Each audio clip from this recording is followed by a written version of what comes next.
नमस्कार दोस्तों, अभी आपने हम जो है अगले वाले वीडियो में पढ़ाया गया था वर्णमाला की सबसे छोटी से छोटी इकाई हमने बताई थी, जहां से क्वेश्चन कई बार पुट अप होते हैं कि वर्णमाला में सबसे छोटी इकाई क्या होती है। तो हमने बताया था ध्वनि। उसके बाद हमने बताया था आपको जो है वर्ण के बाद बताया गया था आपको शब्द और क्या बोलते हैं पद को तो बताया गया था। उसके बाद वाक्य बताया गया था। वाक्य के बाद आपको बताया गया था भाषा, है ना। तो यहाँ तक हमारा सेशन कंप्लीट होता है। अब आगे की वीडियो में हम यहाँ से स्टार्ट करेंगे स्वर से। अब स्वर हमें पता है कि कितने प्रकार से होते हैं, तो स्वर को देख लीजिए। स्वर हमारे जो होते हैं, अगर क्वेश्चन आ जाए एग्जाम में लिखते समय स्वरों की संख्या कितनी होती है, तो आप गलती कभी कभी ऐसे भी क्वेश्चन आते हैं लिखते समय स्वरों की संख्या कितनी होती है, तो ऑप्शन में आपको देगा 10, 11, 12 और क्या बोलते हैं 13 भी दे देगा। ठीक है, तो आपको ये सब देख के, क्योंकि अधिकांश बच्चों को यही पता रहता है कि हिंदी में स्वरों की संख्या 11 होती है, लेकिन आपको अगर पूछ रहा है लिखते समय स्वरों की संख्या कितनी होती है, तो आपको 13 पे टिक करना है। ठीक है, तो इतना ध्यान दीजिएगा। ठीक है, वीडियो को शुरू से लास्ट तक देखिएगा, तभी समझ में आएगा क्या कैसे है। ठीक है, अब आगे चलते हैं तो अब लिखते समय स्वरों की संख्या कितनी होती है, कहीं पे भी देख लीजिए, किसी बुक में देख लीजिए, कहीं पे भी देख लीजिएगा, स्वर हमारे 13 प्रकार से होते हैं लिखते समय। जैसे छोटा आ, बड़ा आ, छोटी ई, बड़ी ई, छोटा ओ और बड़ा ओ। अब यहीं पे आप देख लीजिए, हिंदी एक बहुत बेसिक भाषा है हमारे सब इंडियन भाई लोग के लिए, सबके लिए बहुत उपयोगी है। अब यहीं पे देख लीजिए, छोटा ओ। अगर हम यहाँ पे ऐसे क्वेश्चन में आ जाए, छोटा ओ की ही देख लेते हैं। छोटा ओ एक ऐसे लिखा है, एक ऐसे करके ऐसे लिखा है और एक ऐसे करके ऐसे लिखा है। अब आपको बोल दे कि सब छोटा ओ मतलब ऊ जो है सबसे छोटा कौन सा है, तो आपको ये देखना है सबसे छोटा ये है। अगर ये तीनों है ऑप्शन में, सबसे छोटा ये है और बड़ा ये है। बड़ा ये है क्यों? जिसके अंदर गांठ लग जाए, जिस ऊ के अंदर गांठ हो वो बड़ा होगा, जिसके अंदर गांठ ना हो वो छोटा होगा। ठीक है, अगर ये नहीं दिया गया है, इसमें से ये दोनों में से कोई नहीं दिया गया, एक नहीं दिया गया, तब छोटा ऊ आपका ये सही होगा। लेकिन अगर तीनों दिया गया है तो छोटा ऊ आपका यही सही होगा। ठीक है, आगे चलते हैं।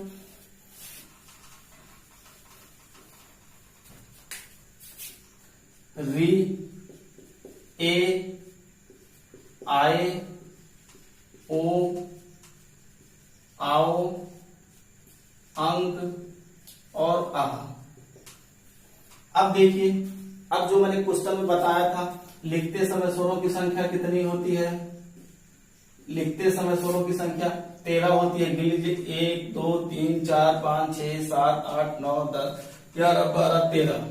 ठीक है, अब यहीं पे क्वेश्चन आ जाए कि हिंदी वर्णमाला में स्वरों की संख्या कितनी होती है, तो आपको करना है 11, क्योंकि ये दोनों जो हैं, इस दोनों स्वर को बोलते समय हमें हा का उच्चारण करना पड़ता है, अंग और आह।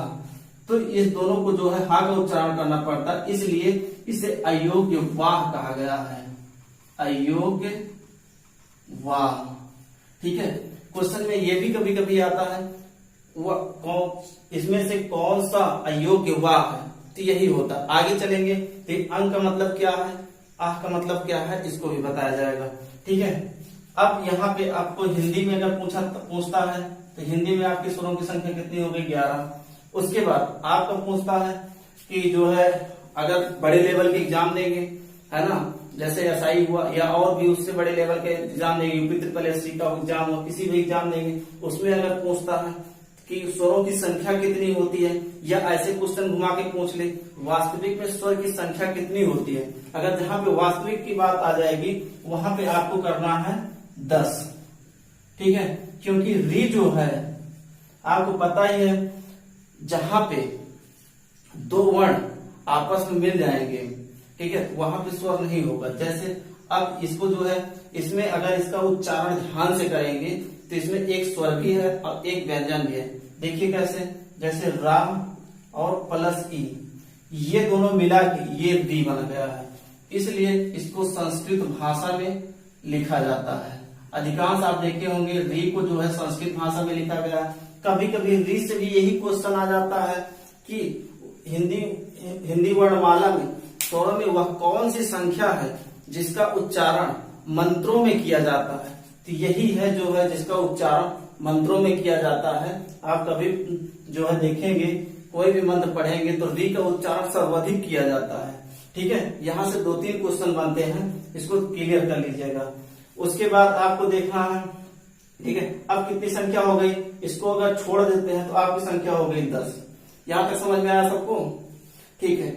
उसके बाद अब देखिए, अगर यहाँ से आपको क्वेश्चन कभी कभी ध्यान से देखेंगे तो यहाँ से आपका जो है क्वेश्चन जो है संधि भी क्लियर हो जाएगी। जैसे अभी ये देख लिया जाए, अब इसी में पूछा जाता है वह कौन सा स्वर है। एक क्वेश्चन यहाँ से भी बनता है, वह कौन सा स्वर है जिसके प्रत में मात्रा नहीं है। तो आप देख के बताइएगा इसमें से कौन सा स्वर है जिनके प्रत में मात्रा नहीं है। तो आप ये देखिएगा, ये जो छोटा आ है सिर्फ एक ऐसा ही स्वर है जिसपे मात्रा नहीं होती है। बाकी जितने भी स्वर हैं उस पे सभी पे मात्रा है। इस पे एक ही मात्रा है, एक मात्रा है। इस पे दिखती तो नहीं है, लेकिन ये जो है कभी भी आप जहां देख लीजिए, ई जहां पे लिखा होगा वहां पे एक मात्रा जरूर लिखी होगी। ठीक है, इस पे भी एक मात्रा है, इस पे भी एक मात्रा है, इस पे भी एक मात्रा है, इस पे भी एक मात्रा है, और ये सब इस पे भी एक मात्रा है, इस पे 2 मात्रा है, इस पे एक मात्रा है, इस पे 2 मात्रा।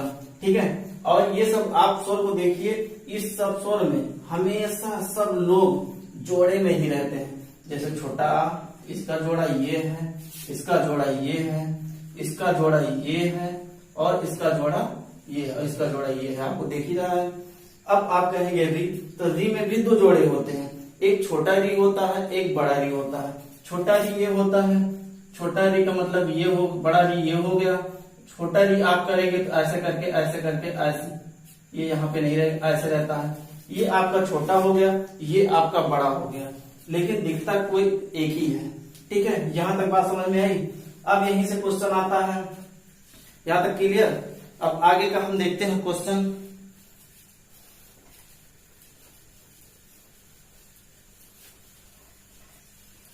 आगे का हम देखते हैं। अब यहीं से क्वेश्चन कभी कभी ये भी आता है, उच्चारण के आधार पे, उच्चारण के आधार पे स्वरों की कितनी संख्या होती है। आप लोग बताइएगा, उच्चारण के आधार पे, उच्चारण के आधार पे पर स्वर कितने प्रकार से होते हैं।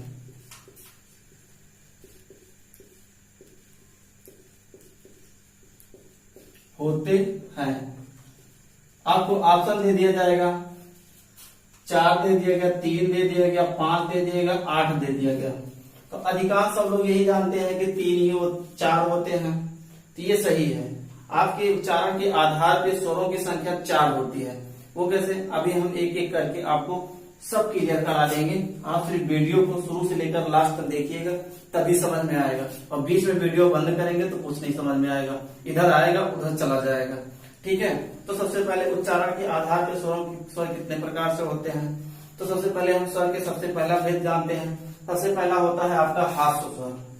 हास्य स्वर, ठीक है।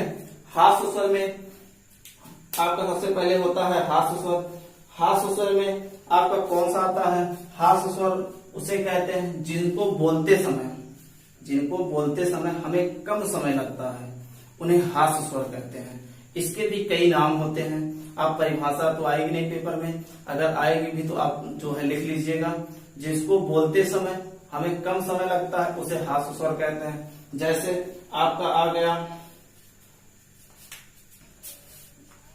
छोटा आ, छोटी ई और छोटा ऊ और री। री तो नहीं है लेकिन री को भी लिया जाएगा क्योंकि ये भी बोलते समय हमें कम समय लगता है। ठीक है, अब यहाँ से क्वेश्चन ये तो हो गया। बहुत पुराने जब क्वेश्चन पूछते हैं कि एक वर्ण दे दिया गया, इसमें से बोला गया उच्चारण के आधार पे कौन सा स्वर होता है। आज का क्वेश्चन ये है कि अब इसमें से ये हास्य स्वर ना देके अब पूछता है आपका, पूछेगा आपको लघु स्वर किसे कहते हैं। लघु स्वर, ठीक है, इसका दूसरा नाम है लघु स्वर, और तीसरा नाम है आपका एक मात्रिक स्वर, एक मात्रिक स्वर, और इसका जो है चौथा नाम है मूल स्वर।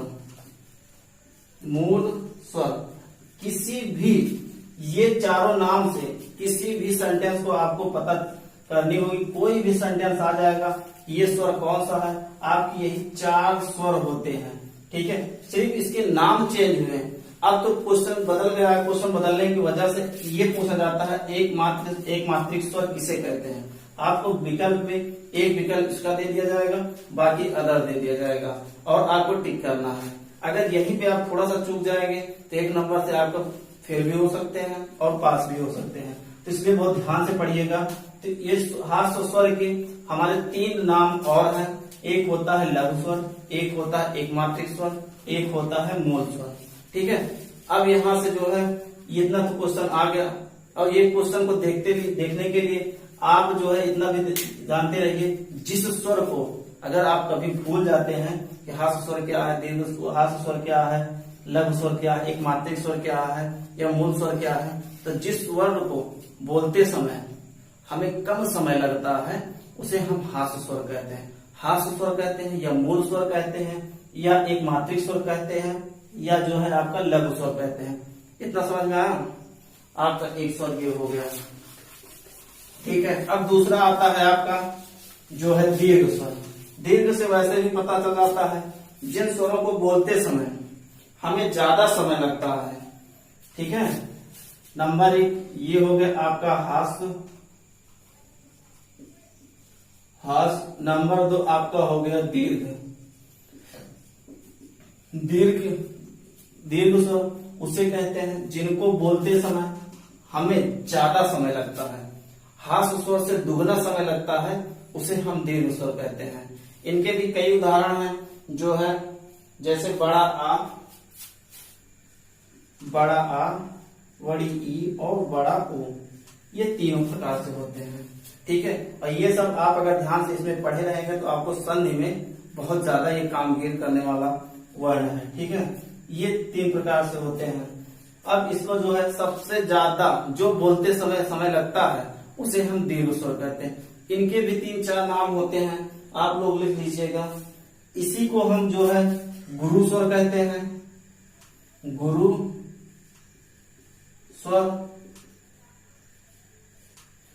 स्वर कहते हैं। अब चाहे दीर्घ पूछे चाहे गुरु पूछे, आप लोग तो कर ही लेंगे ना। इसे हम सजातीय स्वर भी कहते हैं। सजातीय स्वर। इसे हम द्विमात्रिक स्वर भी कहते हैं। द्विमात्रिक स्वर। अब ये किसी भी नाम से आपको आ जाएगा तो आप कर लेंगे ना। हमें कमेंट बॉक्स में जरूर बताइएगा अगर आपको कोई दिक्कत होगी तो। ठीक है, इतने इसके नाम होते हैं दीर्घ स्वर के, गुरु स्वर, सजातीय स्वर, द्विमात्रिक स्वर। ये किसी भी नाम से आपको पूछेगा क्वेश्चन, आपको कर देना है।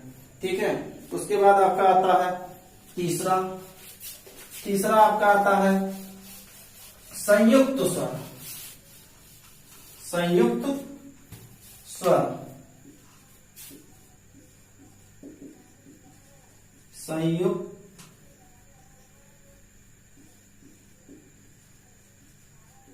संयुक्त स्वर। संयुक्त से आपको ऐसे भी पता चल गया होगा, जहां पे 2 अक्षरों का मेल होता है उसे संयुक्त स्वर कहते हैं। ठीक है, जैसे आपका आ जाता है ए, ऐ, ओ और औ। ये आपके संयुक्त स्वर हैं। इसमें आपको देखना है ये क्यों संयुक्त स्वर हुए, क्योंकि ये जो संयुक्त स्वर है आपको किताबों में नहीं मिलेगा। ठीक है, इसको जो है इसलिए संयुक्त स्वर कहा गया क्योंकि ये 2 स्वर से आपस में मिलकर बने हैं। जैसे अभी संधि इसकी करेंगे तो आ प्लस ए बराबर आपका ए होगा। इसकी संधि करेंगे आ प्लस ए बराबर ए होगा। आप इन दोनों को इस वर्ड को और इस वर्ड को बोलेंगे तो ये निकलेगा, ये वर्ड बोलेंगे, ये वर्ड बोलेंगे तो ये निकलेगा। वैसे इसका भी आ जाता है आ प्लस ओ बराबर औ, ऐसे इसका भी आ जाता है आ प्लस ओ बराबर औ। ठीक है, इसीलिए इसको संयुक्त स्वर कहा गया। हमने इसका संधि भी करके दे दिया है, आप लोग वीडियो को जो है देख लीजिएगा अच्छे से। ठीक है, उसके बाद आपका आता है लास्ट में आपका एक और बचता है। हमने 4 प्रकार से बताए थे, चारों प्रकार का आप देख लीजिए। आपका लास्ट में बचता है फ्लिप्त स्वर। फ्लिप्त स्वर चौथा होता है आपका फ्लिप्त स्वर। फ्लिप्त स्वर, अब फ्लिप्त स्वर क्या होता है, इसमें सिर्फ एक ही वर्ण होते हैं। ठीक है, जैसे किसी चीज को, इसका सिर्फ समझने का तरीका देखिएगा। इसको जैसे बोला जाता है किसी चीज को लंबा खींच के बताया जाए, बहुत ज्यादा खींच के बताया जाता है, उसे कहते हैं फ्लिप्त स्वर।